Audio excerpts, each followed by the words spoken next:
ఏముంటుందన్న ఎమ్మెల్యేగా బాగుందా ఎంపీగా బాగుందా? సో రెండు బాగున్నాయి.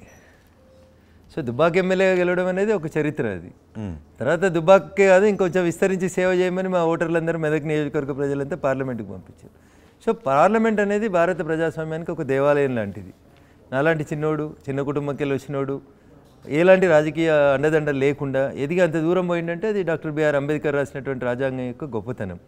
దాన్ని గౌరవించాలని చెప్తా ఉంటాం. మరి అదే రాజ్యాంగాన్ని మార్చేద్దామని చూస్తున్నారంటే రాజ్యాంగాన్ని అన్నిటికంటే ఎక్కువసార్లు మార్చి, రాజ్యాంగాన్ని అందరికంటే ఎక్కువ అవమానపరిచి, రాజ్యాంగ నిర్మాతను ప్రత్యక్ష ఎన్నికలలో ఓడగొట్టి, అంబేద్కర్ గారి పేరు లేకుండా, అంబేద్కర్ గారికి భారతరత్న ఇవ్వకుండా, జవహర్లాల్ నెహ్రూ గారు భారతరత్న తీసుకుంటారు, ఇందిరాగాంధీ గారు భారతరత్న తీసుకుంటారు, రాజీవ్ గాంధీ గారు భారతరత్న తీసుకుంటారు. కానీ ఈ 40 ఏళ్లలో ఎన్నడూ భారత రాజ్యాంగ నిర్మాత డాక్టర్ బిఆర్ అంబేద్కర్ గారికి భారతరత్న ఇవ్వాలని ఆలోచన రాని కాంగ్రెస్ పార్టీ ఇవాళ మేము రాజ్యాంగాన్ని అగౌరవపరుస్తున్నాం, మేము అంబేద్కర్ గారిని అగౌరవపరుస్తున్నాం అని బాధపడుతుంటారన్న. ఇది దయ్యాలు వేదాలు వాళ్ళు ఇచ్చినట్టు ఉంటుంది తప్ప ఇంకొకటి కాదు. ఒక చిన్న ఉదాహరణ చెప్తాను నేను. డాక్టర్ బిఆర్ అంబేద్కర్ గారు రాసినటువంటి భారత రాజ్యాంగాన్ని ఎక్కువసార్లు అవమానించింది మొదటి తరంలో జవహర్లాల్ నెహ్రూ గారు అయితే, తర్వాత ఇందిరాగాంధీ గారు, తర్వాత రాజీవ్ గాంధీ గారు, ఆ తర్వాత వచ్చి సోనియా గాంధీ గారు, ఆ తర్వాత రాహుల్ గాంధీ గారు కూడా భారత రాజ్యాంగాన్ని అవమానించారు. I will conclude in 5 seconds. ఒక్కొక్క ఉదాహరణ చెప్పుకుంటే కన్క్లూడ్ చేసుకుంటా.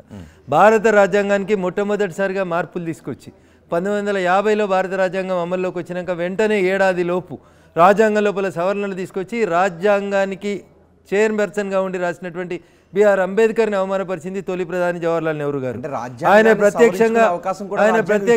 ప్రత్యక్షంగా ఎన్నికలలో పోటీ చేస్తే ఆయనకి సహకరించకుండా, ఆయనను యునానిమస్గా ఎంపీగా గెలిపించకుండా ఆయనను ప్రత్యక్ష ఎన్నికలలో ఓడగొట్టింది కాంగ్రెస్ పార్టీ. ఇది కాంగ్రెస్కి భారత రాజ్యాంగ నిర్మాత బిఆర్ అంబేద్కర్ గారి పట్ల ఉన్నటువంటి గౌరవం, జవహర్లాల్ నెహ్రూ గారి కుటుంబానికి ఉన్నటువంటి గౌరవం. వారు బతికుండగా వారికి భారతరత్న ఇవ్వలేదు. వారు జవహర్లాల్ నెహ్రూ గారి క్యాబినెట్లోంచి రాజీనామా చేసి బయటకు వచ్చినటువంటి క్యాబినెట్ మంత్రి ఎవరంటే గౌరవనీయులు డాక్టర్ బిఆర్ అంబేద్కర్ గారు. అంబేద్కర్ గారు పోతే నాకు నష్టం లేదు, కానీ ఇంకొకరు ఎవరు అదే సేమ్ టైం రాజీనామా చేస్తుంటే వారు పోతే నాకు నష్టం అవుతుందని చెప్పి నెహ్రూ గారు బాధపడ్డారని రఘునందన్ చెప్పలేదు. చరిత్రకారులు రాసినటువంటి పుస్తకాలలో ఉన్నటువంటి అంశం ఇది.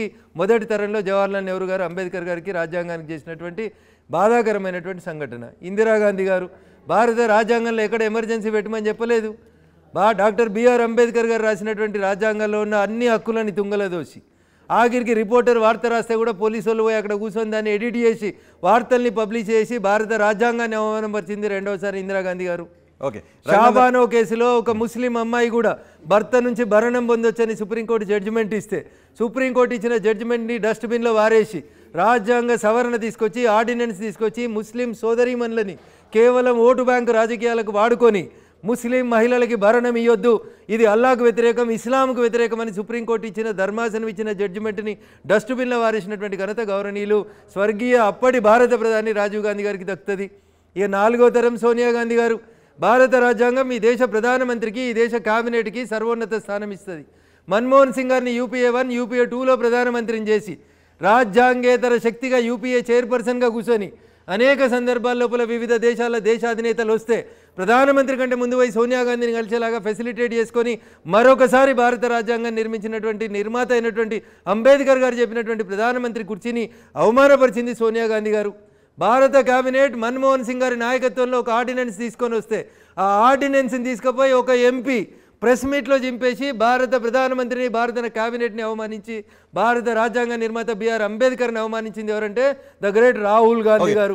5 తరాలలో 5గురు భారత రాజ్యాంగాన్ని చించి పడేసిన దుర్మార్గమైన పార్టీ కాంగ్రెస్ పార్టీ. భారత రాజ్యాంగంలో మార్పులు తీసుకుని రావాల్సిన అవసరం ఉందా అని మీరు అనుకుంటున్నారా? మారిన కాలానికి అనుగుణంగా మారుతున్న కాలానికి అనుగుణంగా పరిస్థితులకు అనుగుణంగా రాజ్యాంగాన్ని సవరించుకునే వెసులుబాటుని భారత రాజ్యాంగం ఎందుకు 100 సార్లు మీరు తీసుకుపోయి ఆర్టికల్ 356ని ఉపయోగించారు. ఆర్టికల్ 356 ఎప్పుడు ఉపయోగించమని చెప్పింది భారత రాజ్యాంగం?